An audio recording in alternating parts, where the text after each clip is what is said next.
आदाब, आप सभी का इस्तकबाल है हमारे खास प्रोग्राम वकील साहब में और मैं हूं आपके साथ तरन्नुम अली। सिटीजनशिप अमेंडमेंट बिल यानी शहरियत तरमीमी बिल लोकसभा से पास होने के बाद राज्यसभा से भी पास हो गया और राष्ट्रपति की मंजूरी भी मिल गई।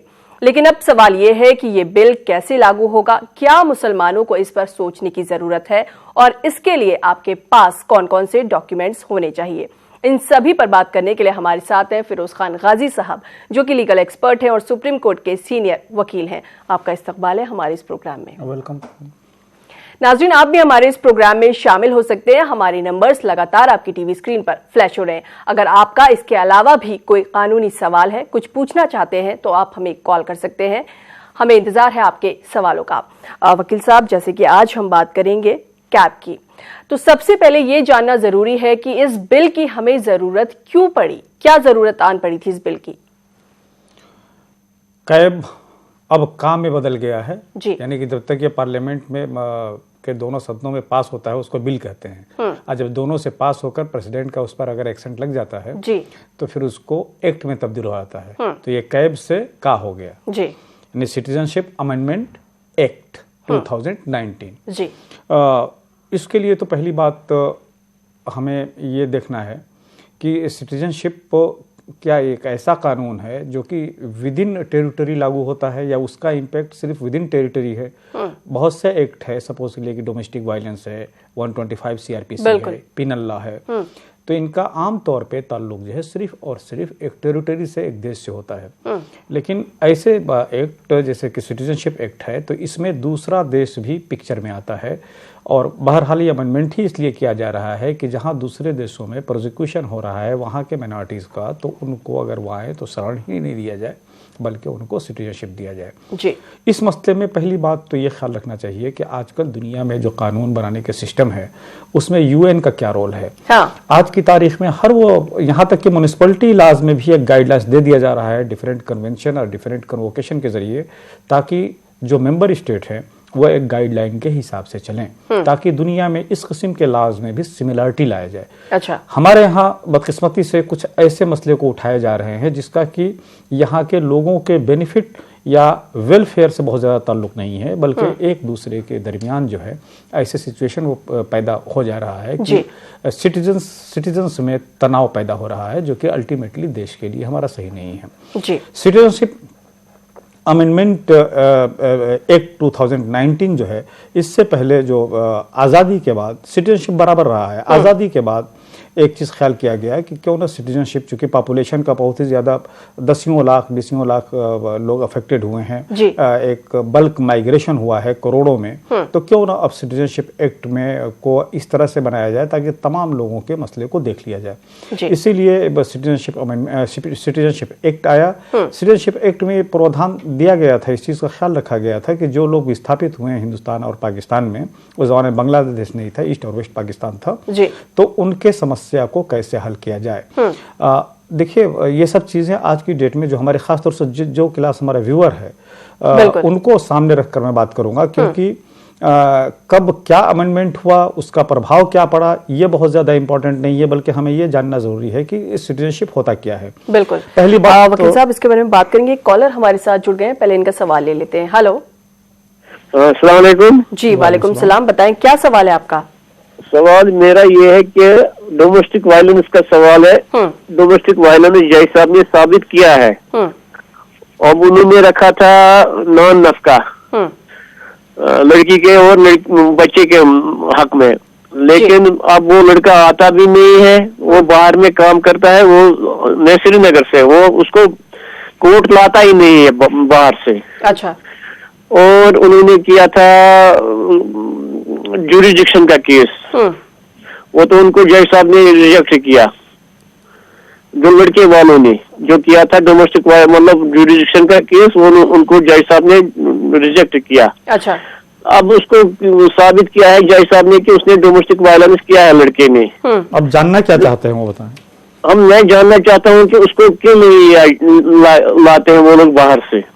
जय साहब। देखिए, एक बात तो ये कि आपके कहने से एक बात जाहिर हो रहा है कि बीबी की तरफ से डोमेस्टिक वायलेंस का केस कंप्लेंट फाइल हुआ, एप्लीकेशन फाइल हुआ हस्बैंड के खिलाफ।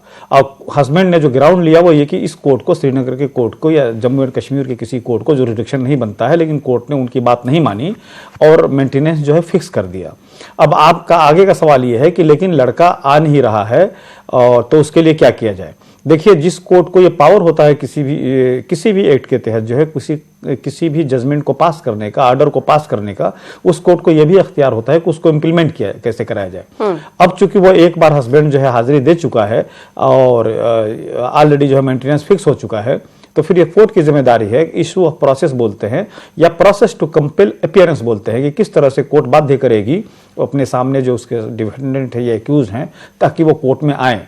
तो पहले स्टेज पे समन इशू होता है, अगर नहीं आते हैं उसके बाद तो वारंट इशू होता है, फिर नॉन अवेलेबल वारंट होता है, और फिर कुर्की जब्ती का भी ऑर्डर होता है। कुर्की जब्ती के साथ ये है कि अगर उनका जम्मू एंड कश्मीर में जायदाद है तो उसको भी जब्त किया जा सकता है, अगर जम्मू एंड कश्मीर से बाहर है तो उसको भी जब्त किया जा सकता है। उसके लिए ऑलरेडी हमारे लॉ में प्रावधान है। आप अपने एडवोकेट साहब से इस मसले में राय लीजिए और ये एप्लीकेशन लगवाइए कि अगर वो नहीं आ रहा है तो process of to compel appearance में कौन सा जरिया अपनाया जाए। जी, एक कॉलर हमारे साथ और जुड़ गए हैं। हेलो हेलो हेलो जी, बताएं क्या सवाल है आपका। अस्सलाम वालेकुम। जी वालेकुम सलाम। मेरा सवाल है, मैं आंध्रा वाली, आंध्रा में एडीसीसी बैंक में मेरे हस्बैंड सुपरवाइजर थे, उसके बाद मैनेजर थे।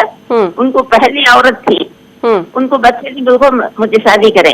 अच्छा। शादी करने के बाद में मेरी पूरी कमाई भी लिए, अपनी कमाई डाले, आपकी पूरी जगह अंदर अंदर बड़ी औरत के नाम से लिखा दिया। मुझे शादी होने के बाद में वो औरत को एक बच्ची, उसके बाद में मेरे क्या करे, करने मारने का, ये करने का, सताने का, वैसा सब करे। करने के बाद में मेरे हाथ से क्या करे, तलाकनामा के जैसा लिखा लिए और मैं हमारे नाम से, हमारे अम्मा हमारे भाना आस्ती लिए थे, सब पूरी लिखा लिए। लिखा ले को क्या तो मेरे को छोड़ दिया। अच्छा। एक मुदरिस थी, उर्दू टीचर। अच्छा। आनंदपुर डिस्ट्रिक्ट में। उसके बाद में मैं रिटायर होने के बाद में सब करे को मेरे माँ के पास में आ गई। आ जाने के बाद में जी मैडम, मैं समझ गया आपका सवाल। हमारे जितने व्यूअर हैं जो सवाल कर रहे हैं उनसे गुजारिश ये है कि अपने सवाल को पहले से दिमाग में रख लें, कम से कम सेंटेंस में सवाल को पूछें। यहाँ पर हम लोग बैठे हुए हैं तो उस चीज को हम पकड़ लेते हैं कि आप क्या कहना चाहते हैं, तो इस चीज का ख्याल रखें ताकि ज्यादा से ज्यादा लोगों को फायदा पहुंच सके। आपका यह है कि पहली औरत उनकी थी, उसके बाद उनका कोई बच्चा नहीं होता था, आपसे उन्होंने शादी की, अब आप उनकी दूसरी बीवी हो गई, आप भी उनकी लीगलाइज बीवी हैं। इस बीच जो है उनका पहली बीवी की भी एक लड़की हो गई। अब तमाम अपने जायदाद जो है उन्होंने अपनी पहली बीवी के बच्ची को या उसके जिम्मे कर दिया है। और एक साथ मारपीट भी होती रही। और मारपीट भी होती है। तो पहली बात तो ये कि इस किस्म का अगर कोई मारपीट हो रहा है तो डोमेस्टिक वायलेंस जो है बहुत क्लियर है। अगर वो ये कहें कि नहीं आप सेकंड बीवी है और सेकंड बीवी या आप अथराइज बीवी नहीं है, तो आज की तारीख में अगर सेकंड बीवी ही नहीं, अगर सेकंड लिविंग इन रिलेशन है, तब भी उस औरत को हक हो जाता है जिसके साथ आप जिंदगी गुजार रहे हैं, चाहे वो सेकंड हो या थर्ड हो, ये चाहे उसे शादी किए हों या हस्बैंड वाइफ की तरह बगैर शादी किए हुए रह रहे हों। तो पहली बात तो ये कि आप इस किस्म के जो डोमेस्टिक वायलेंस वगैरह हो उसमें जाइए। उसके अलावा जो उन्होंने प्रॉपर्टी उनके नाम से किया है, अगर उनकी सेल्फ एक्वायर प्रॉपर्टी है तब भी उसमें हक बनता है, उसमें आप कार्रवाई कर सकती हैं। तो आप लोकल एडवोकेट से फौरन कांटेक्ट कीजिए और कानूनी चाराजोई कीजिए। जी, कॉलर्स लगातार हमारे साथ जुड़ते जा रहे हैं। एक कॉलर और हमारे साथ जुड़ गए हैं। हेलो जी, सलाम। जी वालेकुम सलाम, बताएं क्या सवाल। जी मैं गुलजार अहमद मैं बोल रहा हूँ जम्मू कश्मीर से मैम।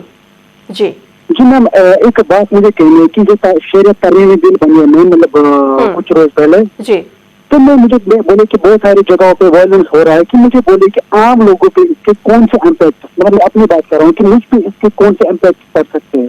क्या ये बिल मेरे लिए ठीक है, क्या ये बिल मेरे लिए गलत है, बस इतना मुझे मतलब। देखिए आपका सवाल मैं समझ गया। अच्छा सवाल पूछा जी।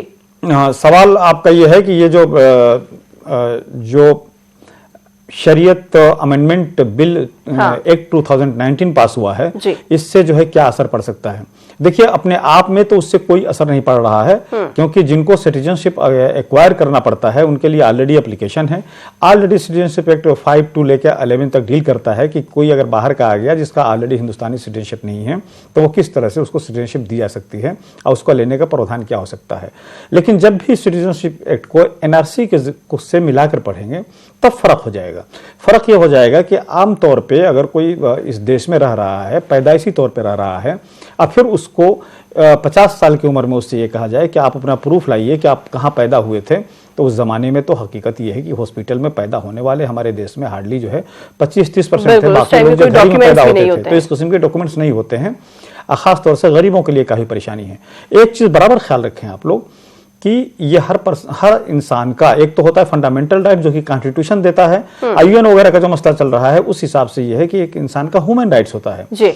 ये चलता, मतलब ये इस कानून को सब जानता होगा कि एक आदमी उसी के लिए खतरवार या उसको मुजरिम करार दिया जाएगा जो जिसमें उसने गलत काम किया हो।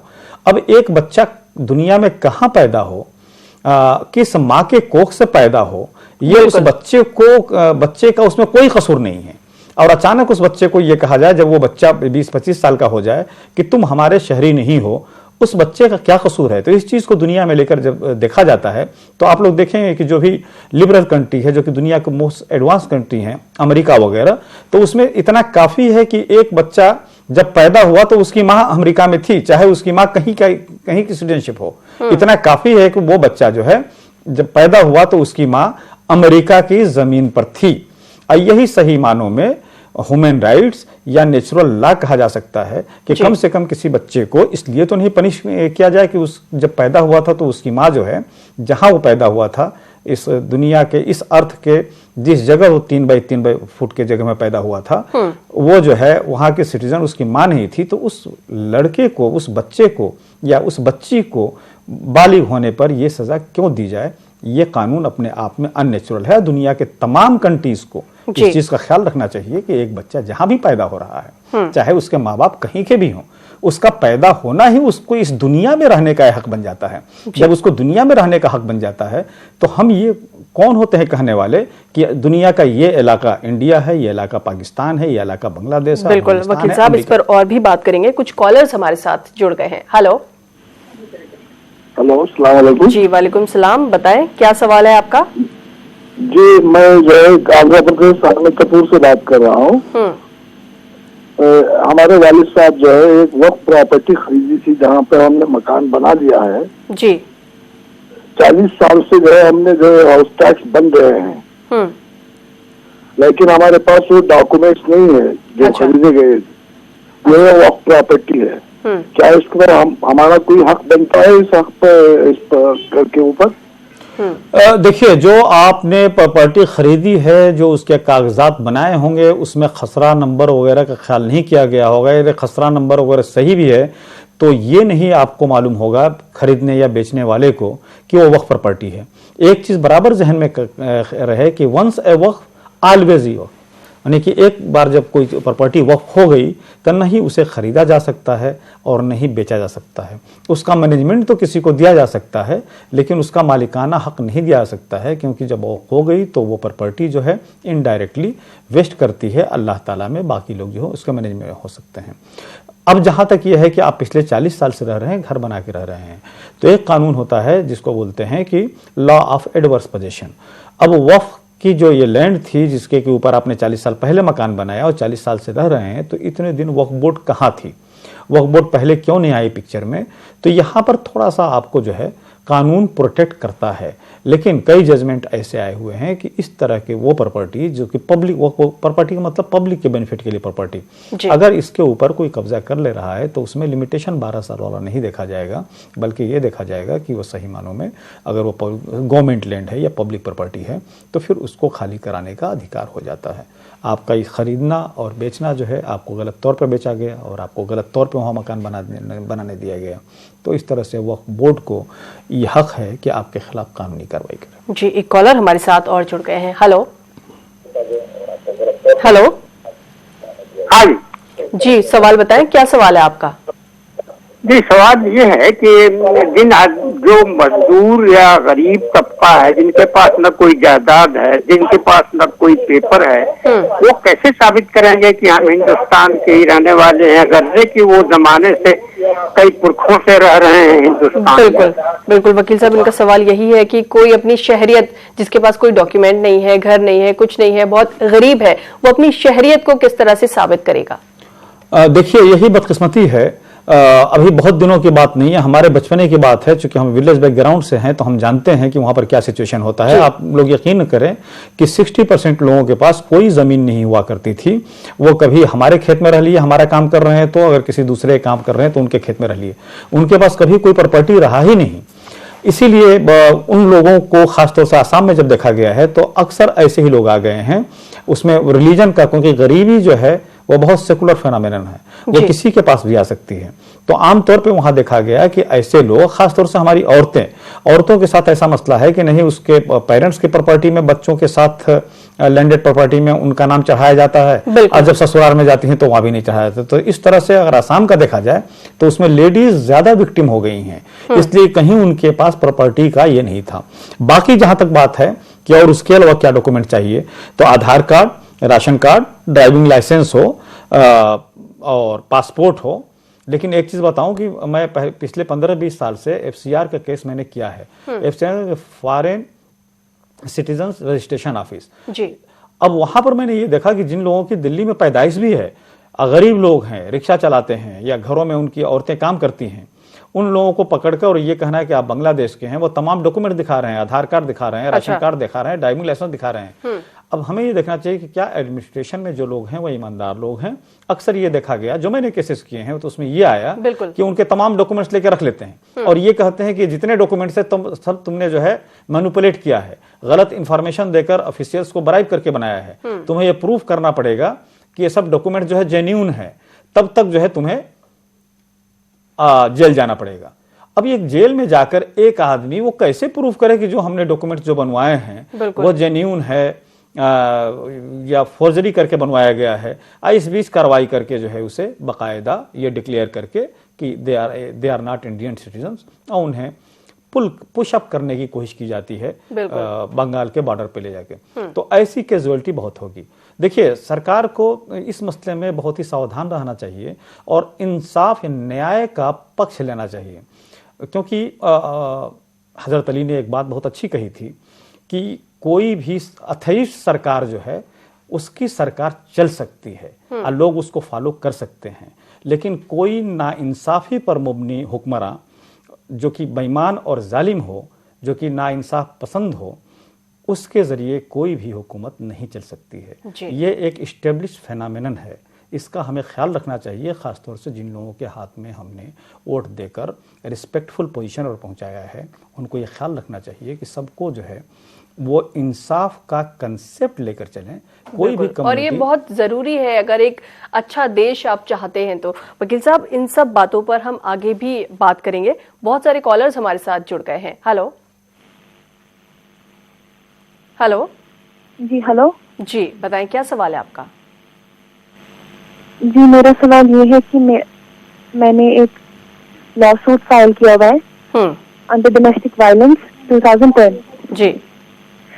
उसके अंदर मेरा इंटरनल मेंटेनेंस भी पास हो गया, लेकिन जो मेरे हस्बैंड है वो बाहर काम कर रहे हैं presently, because I am still legally wedded wife, तो मेरा डिवोर्स नहीं हुआ है।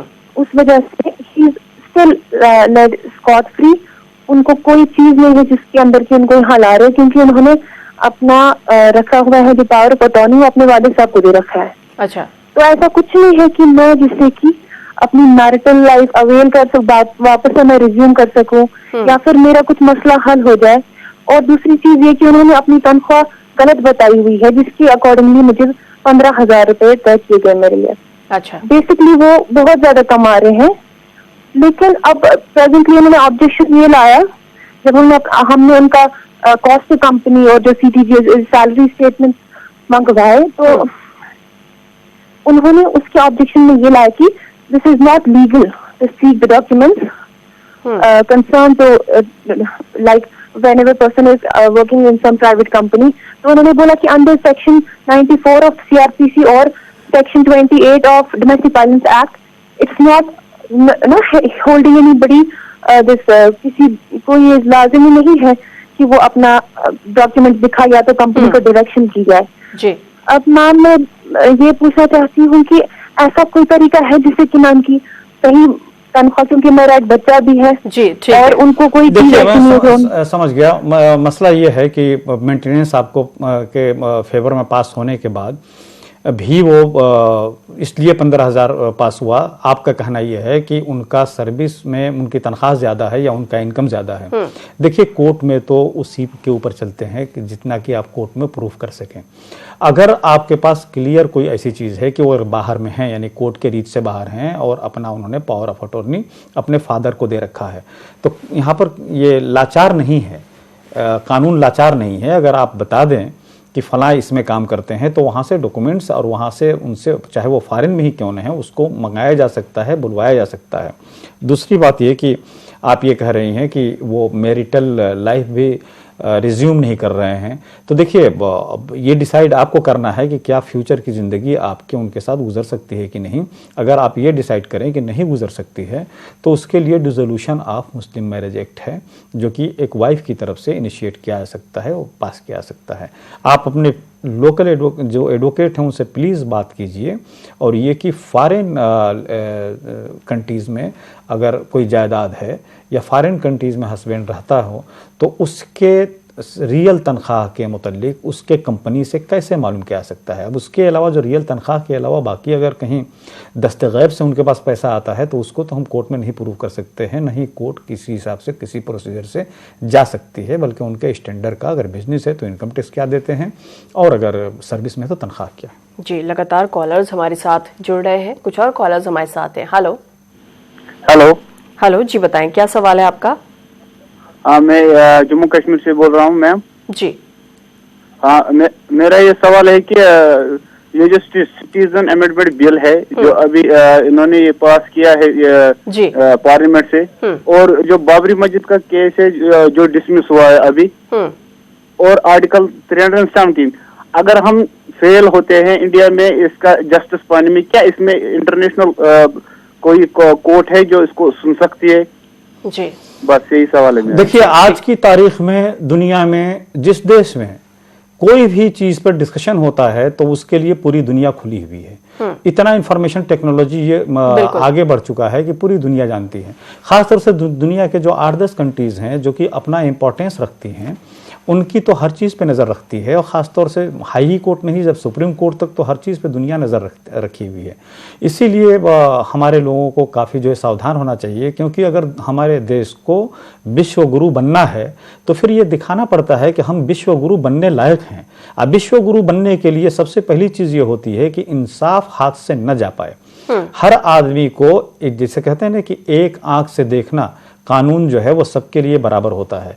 अगर इस पर हम चलेंगे तभी हम में पोटेंशियल है विश्वगुरु बनने की। लेकिन हमेशा अक्सर ऐसा होता है कि हम सोसाइटी के एक वर्ग को, एक पॉपुलेशन को अछूत डिक्लेयर कर देते हैं, डायरेक्टली या इनडायरेक्टली। हमारी तादाद कम हो जाती है और फिर हमें अच्छी नज़र से नहीं देखा जाता है। विश्वगुरु बनने के लिए ये लाजमी है कि हम दुनिया को इस्टेब्लिश करें कि अगर दुनिया की हुकूमत या दुनिया अगर हमारे हिसाब से चलेगी तो दुनिया में लोगों को इंसाफ मिलेगा। इसके लिए पहले अपने पास, अपने घर में इंसाफ इस्टेब्लिश करना पड़ता है। तो इसलिए मैं बार बार गुजारिश कर रहा हूँ और करता हूँ कि जिन लोगों के हाथ में पावर है वो इस चीज़ का ख्याल रखें कि हमें विश्वगुरु बनने का पोटेंशियल हमारे अंदर मौजूद है, बशर्ते कि हम पहले अपने सिटीजन्स को, सबको जो है बराबर का हक दें, सबको जो है कानून के नज़र में equality before law and equal protection of law, जो हमारा कॉन्स्टिट्यूशन का एक संविधान का एक प्रिंसिपल्स है, उसके ऊपर रूह के हिसाब से चलें, लेटर एंड स्पिरिट में फॉलो करें, तो वह दिन दूर नहीं होगा कि हम विश्वगुरु होंगे। ऐसा न हो कि हमारे तरफ से कोई ऐसा काम हो जाए कि हम आपस में उलझ कर रह जाएं। और जहाँ हम आपस में उलझ कर रह जाएंगे तो फिर हमारे ये तमाम ख्वाब जो दुनिया को एक अच्छा डायरेक्शन देने का है वो वहीं टूटता हुआ नज़र आएगा। तो हमारे ख़ास तौर से जिनके हाथ में हुकूमत है उनको काफ़ी प्रिकॉशन लेके चलना चाहिए, और कहते हैं ना कि बड़े दिल का परिचय देना चाहिए। और ये सिर्फ ये नहीं कि justice should not only be done but justice seems to have be done. सिर्फ यही नहीं कि हम दिल में ये सोच रहे हैं कि लोगों को हम इंसाफ करेंगे, बल्कि वो इंसाफ करते हुए दिखाई भी देने चाहिए ताकि दुनिया जाने। एक कॉलर हमारे साथ और जुड़ गए। हेलो हेलो हेलो जी, बताएं क्या सवाल है आपका? मेरे वक्फ के बारे में सवाल है। एक प्रॉपर्टी है वक्फ की, जिसमें कि मुतवल्ली जो पुराने वाले थे उन्होंने एक्वायर कर रखी थी और उन्होंने काफी प्रॉपर्टीज बेच भी दी थी। अच्छा। और उसके बाद जब वक्फ बोर्ड ने वो प्रॉपर्टी डिक्लेयर कर दिया कि ये प्रॉपर्टी वक्फ की है, उन्होंने सारे डिसीजन अपने ले लिए, जजमेंट दे दिया। उसके बाद जो पुराने वाले मुतवल्ली उन्होंने फिर एक मुकदमा कर दिया कि वक्फ की जो डिसीजन है, जजमेंट है, वो हम नहीं मानते, वो ट्रिब्यूनल में कर दिया। तो क्या ये उनको हक है कि जब वक्फ बोर्ड एक चीज को डिक्लेयर कर देता है कि वक्फ की प्रॉपर्टी है, उसके बाद भी वो जो काबिज है वहाँ वो डिक्लेयर वो कहीं जजमेंट को? जी, आपका मैं सवाल समझ गया। सिंपल ये है कि एक बात बराबर जहन में रखें कि ये वक्फ वैलिडिटेशन एक्ट या आज की डेट में वक्फ एक्ट, उसका पर्पस जो है वक्फ की प्रॉपर्टी को मैनेजमेंट करना है। वक्फ का मकसद क्या है, वक्फ कैसे किया जा सकता है, वाकिफ के राइट्स क्या हैं, या जिनके बेनिफिट के लिए वक्फ क्रिएट किया जाता है उनके राइट्स क्या हैं, ये अपने आप में अलग चीज़ हैं। आपके सवाल के हिसाब से कि एक साहब ने वक्फ की प्रॉपर्टी बेच दी, वक्फ बोर्ड जो है बाद में आई पिक्चर में, उन्होंने डिक्लेयर किया यानी कि नोटिफाई किया कि ये जो प्रॉपर्टी थी जिसको कि उन्होंने बेचा है, मुतवल्ली थे, ये वक्फ प्रॉपर्टी है। अब वो ये लेके डिफेंस लिए हैं अपना कोर्ट में कि ये वक्फ प्रॉपर्टी है ही नहीं, या मुझको इसको बेचने का हक था। तो जहां तक कोर्ट की कार्रवाई है वो तो कोर्ट के हक चलेगा, वो तो उनकी ईमान की बात है कि उनको ऐसा करना चाहिए था या नहीं करना चाहिए था। अगर जानते हुए कोई वक्फ प्रॉपर्टी का खुर्द-बुर्द कर रहा है और बेच रहा है तो उसका मिसाल बहुत गलत दिया गया है कि वो किस तरह से कितना बड़ा गुनाह कर रहा है, और मिसाल मौजूद है आपके पास। तो इस किस्म की चीज़ें जो हैं उनको ये तो हक है कि एक बार डिक्लेयर हो गया कि नहीं ये वक्फ प्रॉपर्टी है, अब वो बेच दी हैं, तो फिर वो कहें कि ये कानूनी दाव पेंच और कोर्ट की ये लड़ाई होती है, तो उसमें उनको हक है कि वहाँ जाने का। लेकिन ये कि वो वक्फ है तो वक्फ है, वक्फ प्रॉपर्टी को ना कोई खरीद सकता है ना बेच सकता है। अब वो चाहे अगर नोटिफिकेशन है उसका पहले से कि वक्फ प्रॉपर्टी है तो फिर वो सक्सीड नहीं करेंगे। जी, इस दौरान कुछ और कॉलर्स हमारे साथ जुड़े हैं। हेलो, अस्सलाम वालेकुम। जी, वालेकुम सलाम। बताएं क्या सवाल है? जी, मैं बुल्लाना से अब्दुल रफीक बोल रहा हूँ, महाराष्ट्र। ये तमीर बिल को क्या क्या डॉक्यूमेंट लगेंगे? जी ठीक है, बहुत सिंपल ये समझ लीजिए कि आज की डेट में आधार कार्ड का बहुत ही ज्यादा इंपॉर्टेंस है। तो आधार कार्ड हो, राशन कार्ड हो, ड्राइविंग लाइसेंस हो, पासपोर्ट हो, और सबसे जो चीज मैंने बंगाल में देखा और आसाम में देखा और दिल्ली में कुछ केसेस जो है FCR में वहां पर देखा कि अक्सर ये देखते हैं कि प्रॉपर्टी, लैंडेड प्रॉपर्टी में कोई आपके फादर के नाम से या आपके दादा के नाम से, यानी इनहेरिटेंस के तौर पे, विरासत के तौर पे आपके पास कोई प्रॉपर्टी आई है या नहीं आई है। तो अगर मुमकिन हो तो घर में जितने लोग हैं उनके नाम से प्रॉपर्टी को जो है वो डिवीज़न करके, बंटवारा करके, ख़ास तौर से ये ख्याल करें कि लड़कियों के नाम से प्रॉपर्टी ज़रूर करें, क्योंकि आसाम वाले मसले में खातून जो है वो ज़्यादा नहीं प्रूफ करा हुए। अजीब अजीब बातें आई हैं कि भाई ये मेरी वाइफ है या पिछले 15 साल से वाइफ हैं, मेरे 3 बच्चे भी इनके साथ, तो नहीं, आपकी तो सिटीजनशिप प्रूफ हो रहा है क्योंकि आपके फला प्रॉपर्टी में आपके फादर की तरफ से प्रॉपर्टी आई है, लेकिन वाइफ का नहीं प्रूफ हो रहा है। तो अक्सर क्या भी है, तो वाइफ है आपकी, ठीक है, लेकिन ये कि ये कैंपी में जाएगी क्योंकि ये सिटीजनशिप प्रूफ नहीं कर पाई है। अच्छा। ये सब ज्यादती के एक पार्ट हैं, उसका ख्याल रखना चाहिए। जिस तरह के सामने चीजें आती हैं उसको उस हिसाब से फेस करना चाहिए। जी, कुछ और कॉलर्स हमारे साथ हैं। हेलो हेलो हेलो, हाँ जी, बताएं क्या सवाल है आपका? हमारे बहू का प्रॉब्लम था, तो वो मुंबई की रहने वाली थी। तो मुंबई जाने के बाद में उसने केस दर्ज किया 377 वगैरह। अच्छा। शादी को 5 साल हो गए थे। हाँ। 5 साल के बाद एक बच्ची है हमारी पोतरी 4 साल की। हाँ, तो उससे माँ बाप की इच्छा थी कि भाई छोड़ा लेना, और बच्ची नहीं चाहती थी कि भाई यार घर नहीं छोड़ना। ये आखिर वही हुआ जो माँ बाप चाहते थे। उसने वहाँ जाने के बाद केस रजिस्टर करी, 498, 377 बच्चे पे, और कुछ भी, और कोई 2-3 कलम लगा के। अब बाद में खुलानामा करने के लिए पैसे लिए 7 लाख रुपए। अच्छा। अभी हमारी जो पुत्री है उसको अम्मा को ये करना, उसने दे देना, उसके लिए कुछ। देखिए, बहरहाल केस बहुत ही खतरनाक नौयत का है और इसमें इस पर सब्र करना चाहिए कि अगर कोई औरत बहू की शक्ल में हो या बेटी की शक्ल में हो या जिस शक्ल में भी हो, अगर वो इस किस्म के इल्ज़ाम झूठे लगा रही है तो जितना बड़ा उसका सज़ा है उतना ही बड़ा गुनाह भी है, जिस अगर किसी ने गलत ये इल्ज़ाम लगाया है। बहरहाल आज की डेट में आपके पास जो प्रॉब्लम है वो कि बच्ची का प्रॉब्लम है कि बच्ची जो है, तो यहाँ का कानून ये कहता है, इस्लामिक कानून भी ये कहता है कि गार्जियनशिप, भले ही इस्लाम में यह है कि गार्जियनशिप हमेशा फादर की होती है, लेकिन कस्टडी के मुतल्लिक इस्लाम भी बहुत क्लियर है कि अगर बच्ची है तो उसकी कस्टडी माँ ही के पास रहना है। वहीं हमारे देश का भी कानून कहता है कि बच्ची अगर है तो उसकी कस्टडी माँ ही के पास रहेगी। एक कॉलर हमारे साथ और जुड़ गए हैं। हेलो हेलो जी सवाल बताएं, क्या सवाल है? जी सवाल बताएं, आपको क्या पूछना है? मैं ये पूछना चाहता हूँ कि मैंने 1992 में अलॉटमेंट करवाया था वक्फ बोर्ड से, और वक्फ बोर्ड ने हमको अलॉटमेंट पर्ची दी थी और हम वहाँ रह रहे थे, और 2015 में डेमोलिश कर दिया गया। अच्छा। और ये दिखा के किया गया कि ये प्रोटेक्टेड एरिया में रह रहे, जबकि हम प्रोटेक्टेड एरिया में थे, और डोमिनेट कर दिया गया।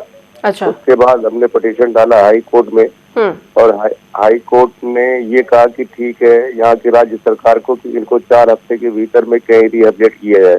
अच्छा। तो मैम वो आज तक के अभी तक के कुछ नहीं मिला गुड़गांव सरकार से, मतलब हरियाणा सरकार से। जी ठीक है। देखिए, तो आपके फैक्ट्स बताने से तो ऐसा क्लियर हो रहा है कि आपको जो अलॉटमेंट वक्फ बोर्ड ने किया था वो लीगल वे में लीज वगैरह पर दिया होगा आपको, और आपको पोजीशन में दे दिया था, और आपने उस पर कुछ बना भी लिया था। बाद में वो प्रोहिबिटेड एरिया डिक्लेयर हुआ, तो उस संबंध में जहां प्रोहिबिटेड एरिया, सपोज किसी इलाके को ग्रीन एरिया डिक्लेयर कर दिया गया, तो ग्रीन एरिया में चाहे वक्फ की प्रॉपर्टी हो या सरकारी प्रॉपर्टी हो, उसमें किसी भी किस्म का ऐसा कंस्ट्रक्शन जिससे कि उसके मकसद पे असर पड़े, उसको डिस्करेज किया जाता है, उसको अलाउ नहीं है। तो आप पहली बात तो ये कि अगर आपके फेवर में कोर्ट ने कह दिया है कि 4 हफ्ते में आपको अल्टरनेट अकोमोडेशन दें, और अगर ये वक्फ बोर्ड को डायरेक्शन है या उस अथॉरिटी को डायरेक्शन है जिसके फेवर में जो है प्रोटेक्टेड एरिया ये डिक्लेयर किया गया है, तो आप उनके खिलाफ जो है कोर्ट में फिर एप्लीकेशन लगाइए और इस चीज़ का कंटेम्प्ट ऑफ कोर्ट का लगाइए। लेकिन उससे पहले आप रिप्रेजेंटेशन इनको ज़रूर दीजिए कि कोर्ट का ये ऑर्डर है, इस ऑर्डर को आप जो है ओबे कीजिए, हमें कहीं ना कहीं अल्टरनेट प्लाट दीजिए या अल्टरनेट जगह दीजिए। अगर वो नहीं दे रहे हैं तो फिर आप कोर्ट में जाकर एक कंटेम्प्ट का एप्लीकेशन लगाइए। Disobedience of the order of the court करके होता है, और उसमें जो है कोर्ट जो ऑर्डर पास करती है उसको, उस ऑर्डर को इम्प्लीमेंट करने का अख्तियार होता है, और कोर्ट उसको इम्प्लीमेंट कराएगी। जी वकील साहब, इस एक्ट से जुड़ी और भी जरूरी बातें हम आपसे जानेंगे, लेकिन यहाँ पर वक्त है एक छोटे से ब्रेक का। नाज़रीन, आप भी हमारे इस प्रोग्राम में शामिल हो सकते हैं। हमारे नंबर्स लगातार आपकी टीवी स्क्रीन पर फ्लैश हो रहे हैं। फिलहाल वक्त है एक छोटे से ब्रेक का।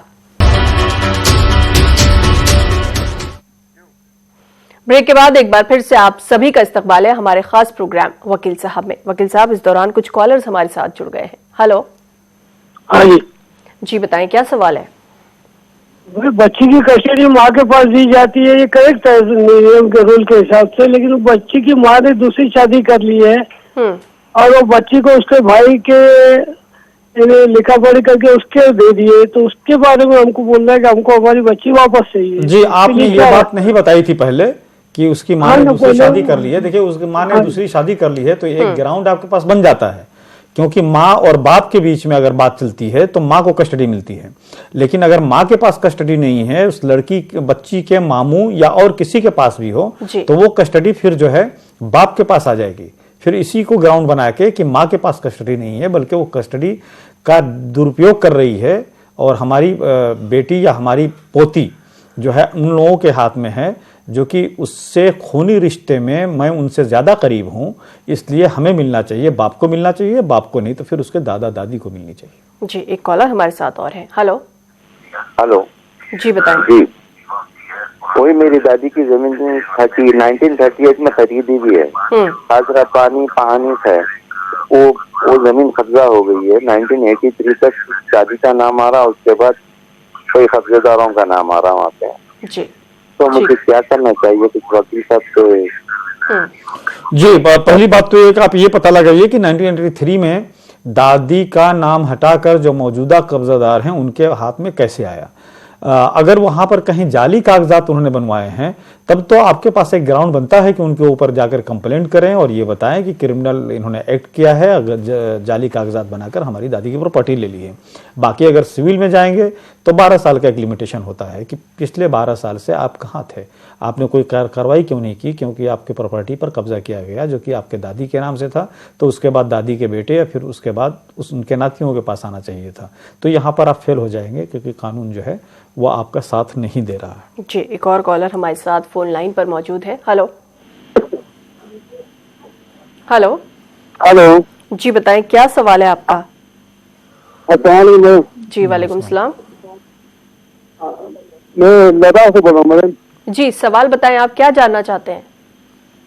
मैडम जी, मैं एक बात पूछना चाहता हूँ कि मेरे बड़े पापा जो पाकिस्तान में, उनका प्रॉपर्टी हमारे पास है, जो जमीन जो होता है ना जी, उस जमीन के बारे में कुछ पूछना था वकील साहब से। जी बताएं क्या पूछना है? आपकी बात सुन लिया। देखिए, अगर आपके बड़े पापा के नाम से प्रॉपर्टी थी और बड़े पापा अगर पाकिस्तान चले गए हैं तो वो प्रॉपर्टी इवैक्यूएट प्रॉपर्टी हो जाती है, वो गवर्नमेंट के इस पोजीशन में चली जाती है। अब तक आपके पास वो कैसी प्रॉपर्टी है या तो लोगों को मालूम नहीं होगी प्रॉपर्टी उनके नाम से है, अदरवाइज कानून यही है कि अगर किसी के नाम से प्रॉपर्टी है, अगर वो शहरियत अपनी तब्दील कर गया है और वो प्रॉपर्टी अब भी उसी के नाम से एग्जिस्ट करती है तो उसमें जो है वो इवैक्यूएट प्रॉपर्टी हो जाती है। जी, कुछ और कॉलर्स हमारे साथ हैं। हेलो। हाँ हेलो जी, हम ये कह रहे हैं कि जो हम लोगों का हिजरा जो बना है बादशाही वर्ष 8 तक बना था, सबके नाम है, वो चल पाएगा नहीं चल पाएगा एनआरसी में? जी, वो भी एक डॉक्यूमेंट्स में माना जाएगा, उसको भी रखिए। लेकिन आज की डेट में तो दसियों किस्म के डॉक्यूमेंट्स हो जाते हैं, जैसे कि मैंने बताया कि आधार कार्ड हुआ, राशन कार्ड हुआ, ड्राइविंग लाइसेंस हुआ, अगर कहीं कोई सर्विस कर रहा है तो उसके पास आइडेंटिटी कार्ड हुआ। लेकिन देखिए, अगर एडमिनिस्ट्रेशन चाहे तो ये सभी चीज़ों को रद्द कर सकती है, यहाँ तक कि वो शख्स यानी कि आपके फार्मर जो है प्रेसिडेंट के नाती वगैरह जो हैं, उनके भाई के ग्रैंड सन्स और ग्रैंड डॉटर जो है उनको नहीं मिला सिटीजनशिप, उनका डिफिकल्टी आया। एक ऐसे साहब जो कि एज ए कमांडेंट या एज ए कैप्टन जो है कारगिल की लड़ाई भी लड़ चुके थे, 30 साल सर्विस में भी रहे थे, उनको भी प्रूफ करना पड़ा।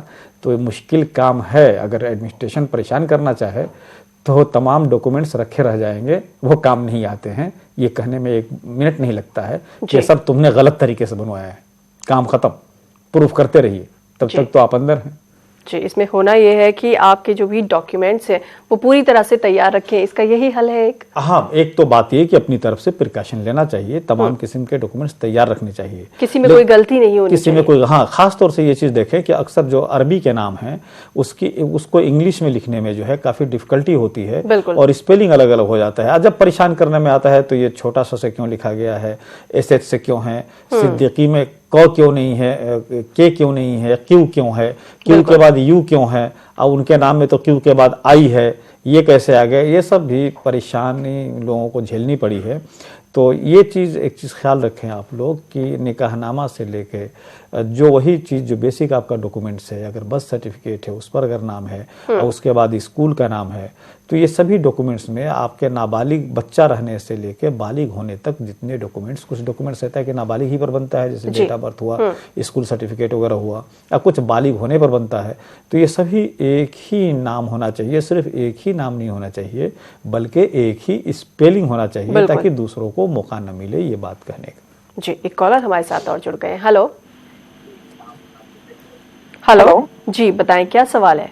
जी, मेरा अभी भी किया था कॉल, मैं हैदराबाद से बात कर रहा हूँ। अल्लाह ताला जो है आप लोग को चैनल जो क्वेश्चंस करा रहे हैं वो अल्लाह ताला आप लोग को इसका अजर देंगे इंशाल्लाह। जी, बहुत बहुत शुक्रिया। जी वकील साहब से सवाल ऐसा है कि मैं हैदराबाद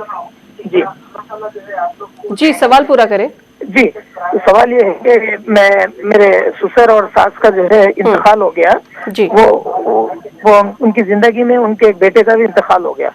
तो उनके जो अहलिया है उनको 2 बच्चे हैं, बच्चियां थे, दोनों चले गए। जाने के बाद उन्होंने कहा कि भाई जो भी है आप मेरा ख्याल रख लेना, अभी मुझे हिस्सा नहीं चाहिए।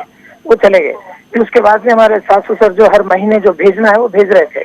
अब उसके बाद ससुर का इंतकाल हो गया, फिर उसके बाद में हमारे सास साहब आते हैं, तो गवर्नमेंट से उनका भी इंतकाल होगा। उसके बाद में एक गवर्नमेंट से लेटर आया कि भाई आप लोग जो नोटरी कराए हैं वालिद साहब आपके, आप नाम पे कराएं। तो लोग जो भी, मैं बाहर था मेरी अहलिया के साथ, तो इमरजेंसी में लोग दोनों भाई अपने नाम पे वो प्रॉपर्टी करा लिए। तो अभी मौजूदा जो है 3 भाई हैं 2 बहनें हैं। अभी 5 महीने पहले एक डॉक्टर थे, उनका इंतकाल हो गया, उनको एक बेटी है। तो अभी प्रॉब्लम, हम तो देना हिस्सा किसी को नहीं कर, हम देंगे, लेकिन प्रॉब्लम ये हो रहा है कि उन्होंने कह रहे हैं कि जो फ्लाइट मेरी फर्स्ट फ्लोर पे, एक भाई नीचे है ग्राउंड पे, फर्स्ट पे और सेकंड पर है। तो फर्स्ट फ्लोर पे जो है डॉक्टर साहब, उनका इंतकाल हो गया, 5 महीने हो गए, उनको एक लड़की है, साहबजादी है। तो अभी उन्होंने कह रहे हैं कि मोहतरमा के अभी मुझे बेच दें, यानी तो आप लोग लेके मुझे हिस्सा दे दें। तो अभी मौजूद हालत ये है कि तीनों का इंतकाल हो गया, तो लेने वाले भी कुछ झिझक रहे हैं, रेट कम आ रहा है। अब वो बच्ची का कैसा होगा, हम देने के लिए एतराज नहीं है। देखिए, अगर रेट कम आ रहा है तो पहली बात तो ये कि वो बच्ची जो है लीगल एयर हुई। लीगल एयर को यह हक है कि जो उसके पेरेंट्स के या ग्रैंड पेरेंट्स के जो ज्वाइंट प्रॉपर्टी है, अगर बीच वाले लोग चले गए तो उसको पूरा हक होता है कि उसके लिए पार्टी, उसका उस प्रॉपर्टी में हक होता है। अगर वो नहीं दे रहे हैं, किसी तरह से जिसको बोलते हैं कि औने पौने कीमत पे लेना चाहते हैं, थ्रो अवे प्राइस पे लेना चाहते हैं, तो उसके लिए है कि लड़की पहले जाए और कोर्ट में सक्सेसर सर्टिफिकेट के लिए एक एप्लीकेशन लगाए। उसने बताया कि फला के नाम से प्रॉपर्टी थी, उनके ये लड़के, उनके ये लड़के, उनके ये, और इस तरह से आज की डेट में इस प्रॉपर्टी के ये वारिस हैं। उसमें हमारा 1/3, 1/4 या 1/10 या 1/12 मेरा भी हिस्सा है, हमारा उस प्रॉपर्टी का पार्टीशन कराई जाए।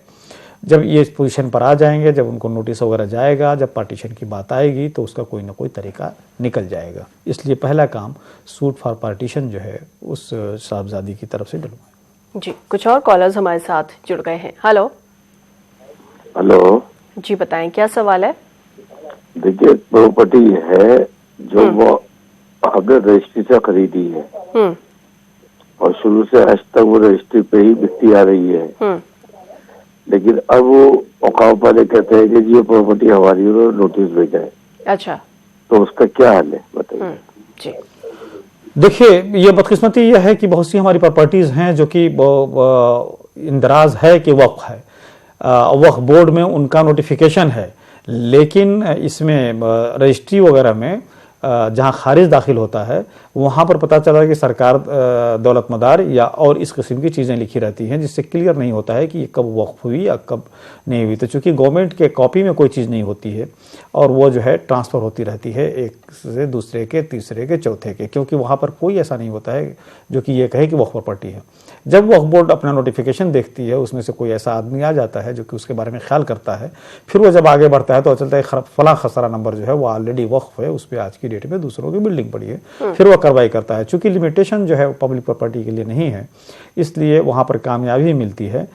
तो बात ये कि कानून ये देखता है, कोर्ट ये देखती है कि चूंकि लावारिस समझकर लोग उसको कब्जा कर लेते हैं, या अक्सर जो मैनेजमेंट में होते हैं वो उनसे मिल गए होते हैं, कुछ ले देकर काम करते रहते हैं या कब्जा देते रहते हैं, कोर्ट ये लेके चलती है कि ऐसे सिचुएशन में चूंकि सरकारी ज़मीन या वक्फ प्रॉपर्टी जो कि पब्लिक प्रॉपर्टी है, इसमें लिमिटेशन जो है वो 12 साल वाला अप्लाई नहीं होगा। जी, लगातार कॉलर्स हमारे साथ जुड़ रहे हैं, कुछ और कॉलर्स हमारे साथ हैं। हेलो हेलो हाँ जी मैडम जी। जी, बताएं क्या सवाल है? मैं मोहम्मद अकरम पंजाब से जी।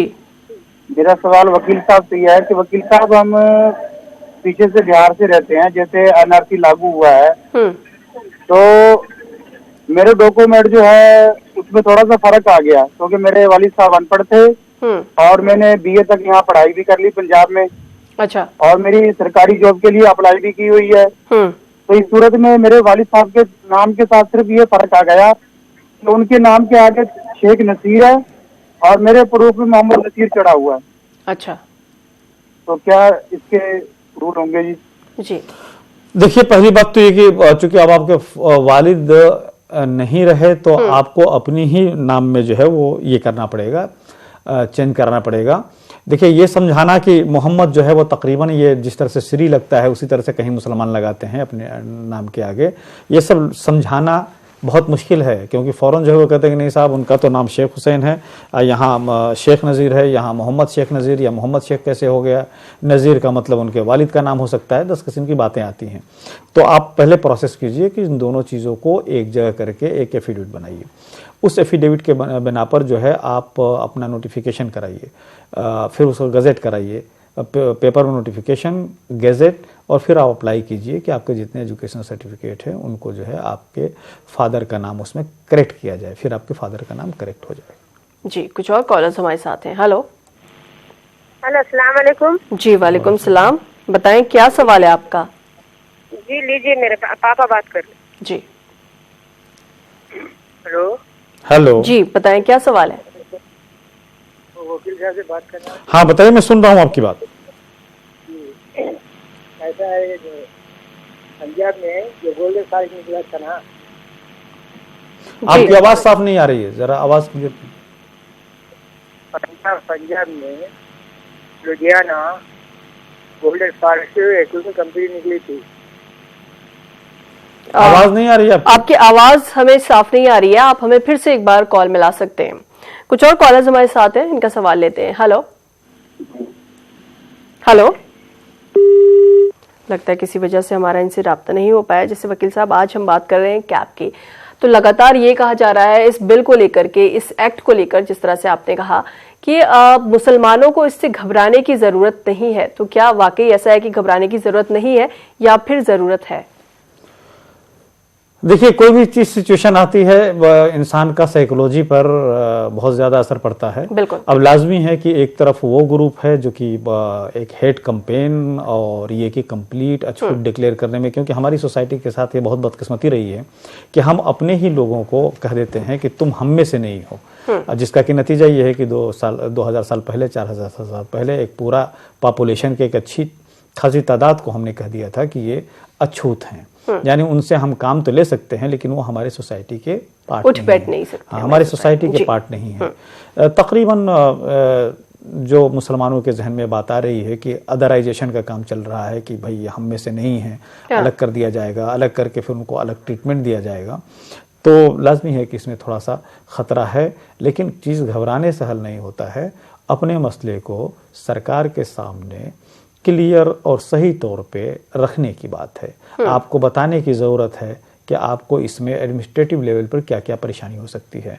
अगर प्रोसिक्यूटेड माइनॉरिटी पाकिस्तान के, बांग्लादेश को कि या अफगानिस्तान के लोगों को अगर सिटीजन दी जा रही है तो उससे मुसलमानों को कोई परेशानी नहीं है, न होनी चाहिए। परेशानी इस बात की है कि जब हिंदुस्तान में रहने वाले मुसलमानों को, जो कि सदियों से यहीं के पैदा हुए, यहीं के ये रहे, उनका DNA टेस्ट करा लें तो यहाँ के 80% लोगों से मिलेगा, जिनको कि हम दलित और बैकवर्ड कहते हैं, आमतौर पर उनसे DNA मिलेगा, न कि कहीं दूसरे देश से मिलेगा।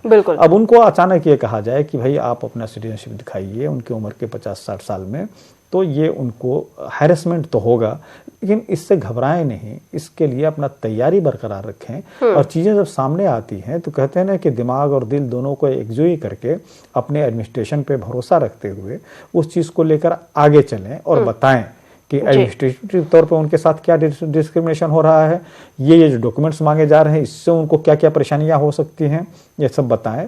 क्योंकि सरकार का काम है, अगर सरकार आम लोगों का मामला जो है इंसाफ के हिसाब से हल नहीं करती है, तो मैंने बताया ना कि फिर ये एक लॉ ऑफ नेचर है कि सरकार नाइंसाफ़ी के बुनियाद पर एग्जिस्ट नहीं करती है। किसी भी सोसाइटी में अगर ना बराबरी हो, नाइंसाफ़ी हो, तो उस सोसाइटी के लिए बहुत ख़तरनाक होता है, वो सोसाइटी सही मानों में टूट जाती है। तो इससे हमें हर हालत में बचना चाहिए और सरकार को कन्विंस करना चाहिए कि हमें क्या करना चाहिए और किस तरह से इसमें लोगों में बेचैनी है।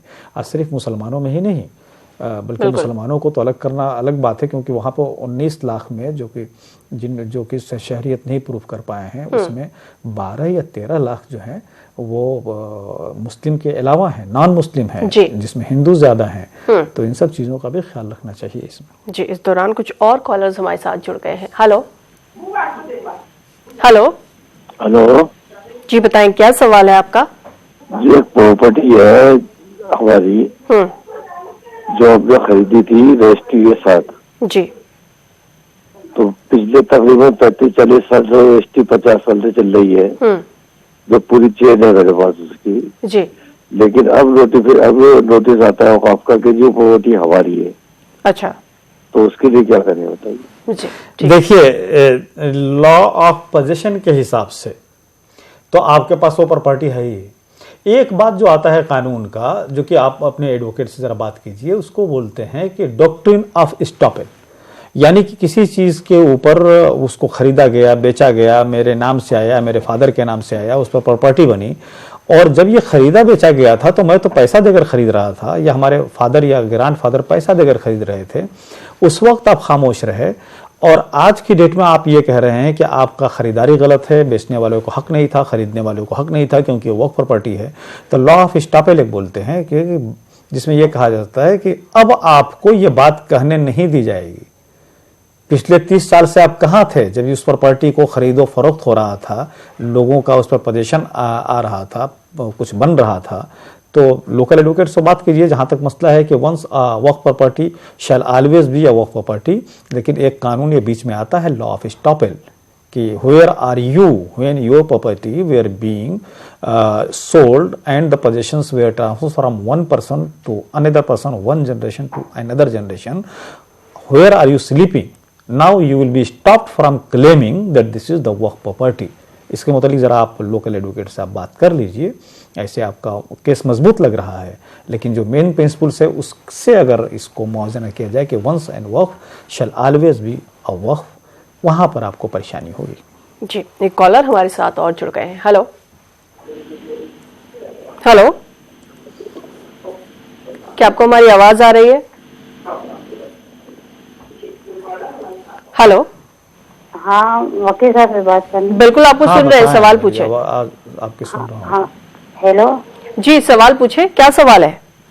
जी, हमारे प्रॉपर्टी से कुछ बारे में बात करनी है। हाँ, बताएं। क्या अगर दो भाई का अलग अलग हिस्सा करना है, तो अगर कोई एक साथ में जो उसका दस्तावेज है तो उसका अलग करना है, तो इसको क्या करना पड़ेगा? देखिए, अगर सिर्फ 2 ही भाई हैं, पहली बात तो ये कि अलग क्यों करना पड़ रहा है, क्या जिनके अपन नाम से प्रॉपर्टी थी उनके ये 2 औलाद हैं, तो उनके जितने लीगल एयर्स हैं उनके लिए एक सक्सेशन सर्टिफिकेट के लिए केस डालना पड़ता है कि फलां साहब का इंतकाल हो गया, उनकी ये 2 लड़के, एक बीवी और ये एक बच्ची है, या 2 बच्चियां 2 लड़के हैं। तो सक्सेशन सर्टिफिकेट जब मिल जाता है तो उसके बेसिस पर जो है फिर उस प्रॉपर्टी का पार्टीशन होता है।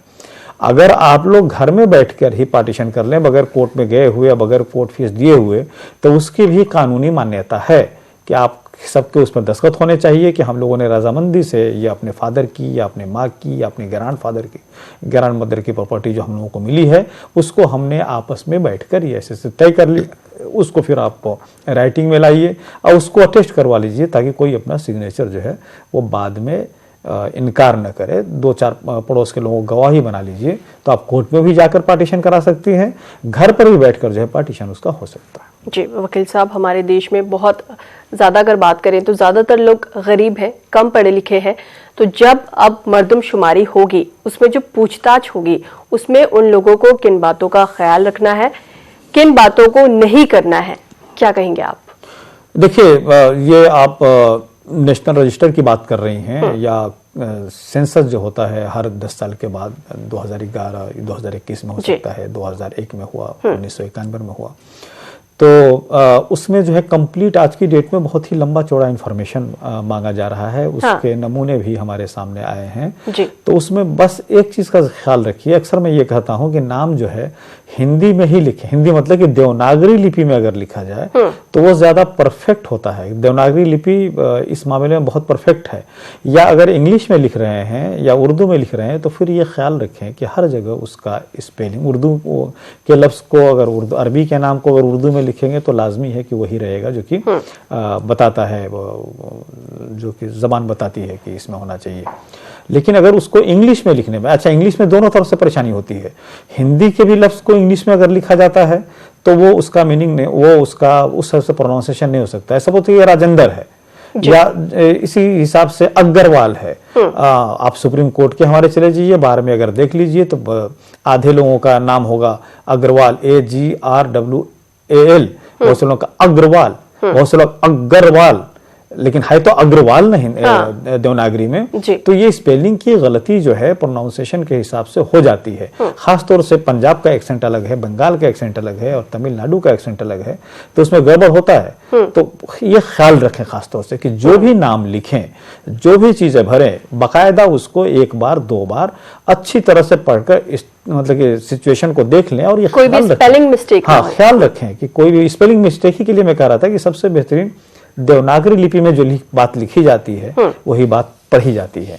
तो कोशिश करें अगर देवनागरी में नहीं तो इंग्लिश में लिखें, तो बाप दादा के नाम से जो टाइटल वगैरह है वो सब एक ही होना चाहिए, एक ही हिसाब से होना चाहिए, इसका ख्याल रखें। जी वकील साहब, आप हमारे स्टूडियो में आए, तमाम कॉलर्स के सवालों के जवाब आपने दिए, आपका यहाँ आने के लिए बहुत बहुत शुक्रिया। वेलकम तन्वी। नाजरीन, आपसे फिर मुलाकात होगी अगले हफ्ते। फिलहाल हमें दीजिए इजाजत। आदाब।